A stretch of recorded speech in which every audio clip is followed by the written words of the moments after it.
ابو سلمہ نے بیان کیا کہ میں نے ابو سعید خدری رضی اللہ عنہ سے پوچھا، وہ میرے دوست تھے،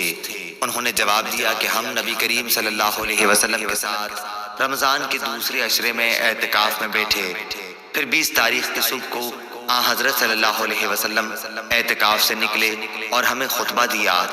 آپ صلی اللہ علیہ وسلم نے فرمایا کہ مجھے لیلۃ القدر دکھائی گئی لیکن بھلا دی گئی، یا آپ صلی اللہ علیہ وسلم نے فرمایا کہ میں خود بھول گیا، اس لیے تم اسے آخری عشرے کی تاخیراتوں میں تلاش کرو۔ میں نے یہ بھی دیکھا ہے کہ خواب میں کہ گویا میں کیچڑ میں سجدہ کر رہا ہوں، اس لیے جس نے میرے ساتھ اعتکاف کیا ہو وہ پھر لوٹ آئے اور اعتکاف میں بیٹھے۔ خیر ہم نے پھر اعتکاف کیا، اس وقت آسمان پر بادل کا ایک ٹکڑا بھی نہیں تھا، لیکن دیکھتے ہی دیکھتے بادل آیا اور بارش اتنی ہوئی کہ مسجد کی چھت سے پانی ٹپکنے لگا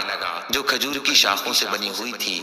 پھر نماز کی تکبیر ہوئی تو میں نے دیکھا کہ رسول اللہ صلی اللہ علیہ وسلم کیچڑ میں سجدہ کر رہے تھے، یہاں تک ایک کیچڑ کا نشان میں نے آپ صلی اللہ علیہ وسلم کی پیشانی پر دیکھا۔ صحیح بخاری حدیث نمبر 2016۔